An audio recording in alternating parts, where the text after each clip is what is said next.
Metode tarik. Bagaimana gaya tarik? Biasa ada kesunahan kalau Pak Supartikno sebagai dokter kita. Kesunahan adalah menyentuh bagian punggung, si punggung daripada hewan tersebut.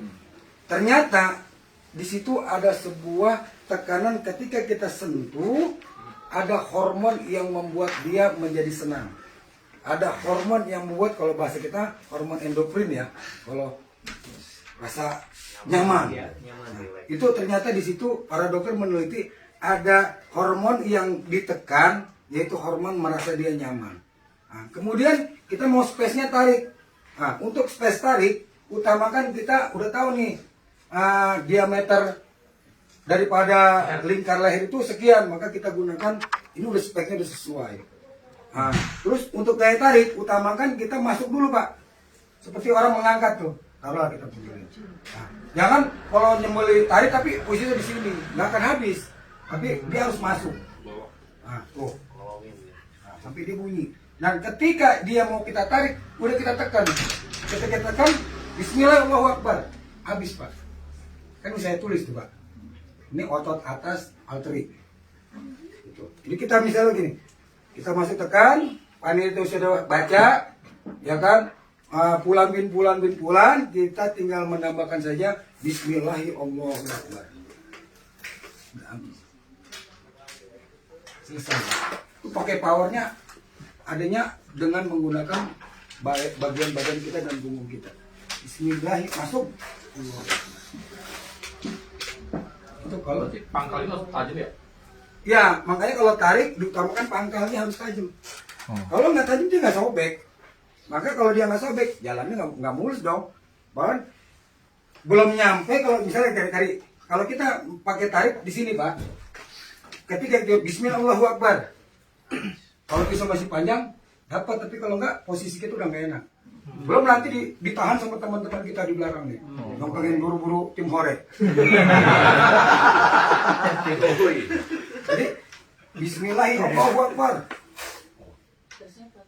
Jadi kita ini gelambir yang panjang cukup kita, kalau misalnya hewannya misalnya gelambirnya panjang, kita cukup lipat di sini. Jadi kita raba dulu, mana jakun ya? Kalau yang udah profesional tahu ini jakun. Dan ternyata jakun itu menentukan cepat mati tidaknya hewan. Kalau kita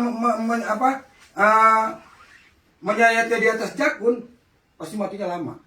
Karena yang terputus bukan urat yang kita mau, tapi urat leher, urat lidah. Maka harus dibawa jakun. Maka untuk sapi rumusnya 5 jari. Seandainya ini kuping, kita cukup mal begini. Berarti udah 5 jari kan, itu malnya. Nah, untuk mal ini kita jangan ngambil di tangan ini, khawatir tangan kita kesayat. Dan para akademis kedokteran dia akan milih. Ada yang namanya kalau di kerongkongan itu selang. Ring 1, ring 2. Ring 1, ring 2 lebih bagus di antara ring 1, ring 2. Itu pasti matinya cepat. Karena apa kata Nabi? Sebelah hewan dengan secepat-cepatnya, supaya cepat matinya. Dan dia tidak merasakan sakit perut yang lama. Makanya ada ring, dia ambil tengah-tengah.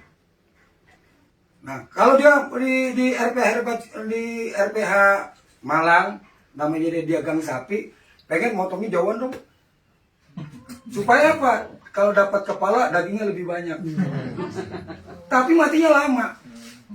Atau mungkin ada yang sticking, matinya ditusuk jantungnya.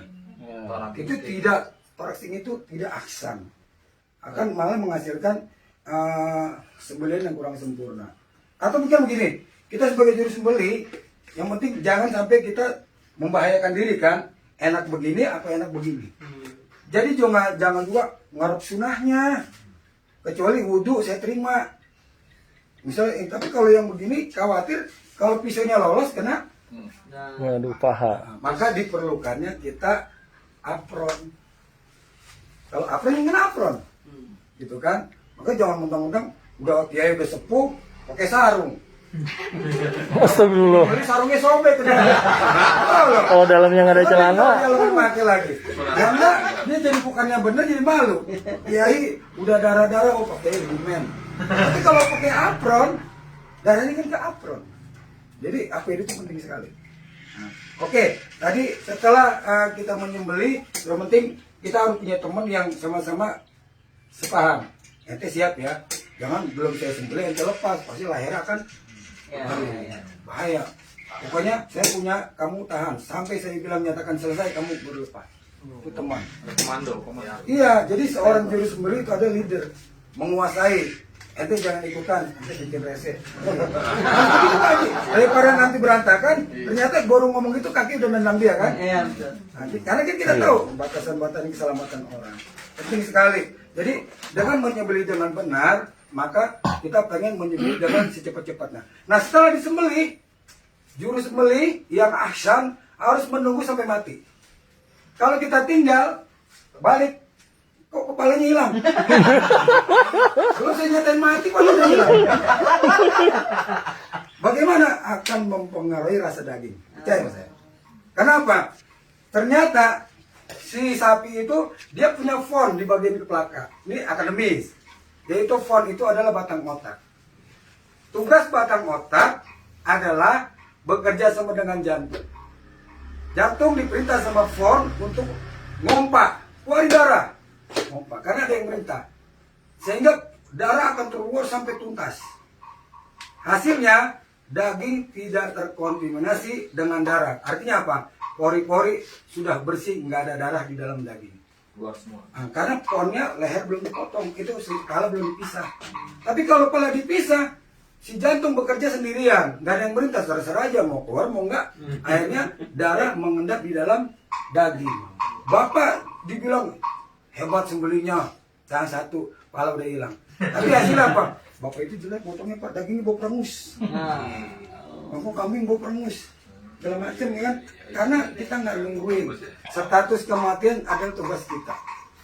Tunggu sebentar. Terus berapa sih durasi waktu menentukan sapi itu mati? Di dalam kegiatan saya ada yang 6 menit, ada yang sampai 7 menit. Tergantung bobot sapi juga, tapi yang jelas antara 6 dan 7 menit. Maka kita pakai durasi, taruhlah menyembelih itu 10 menit.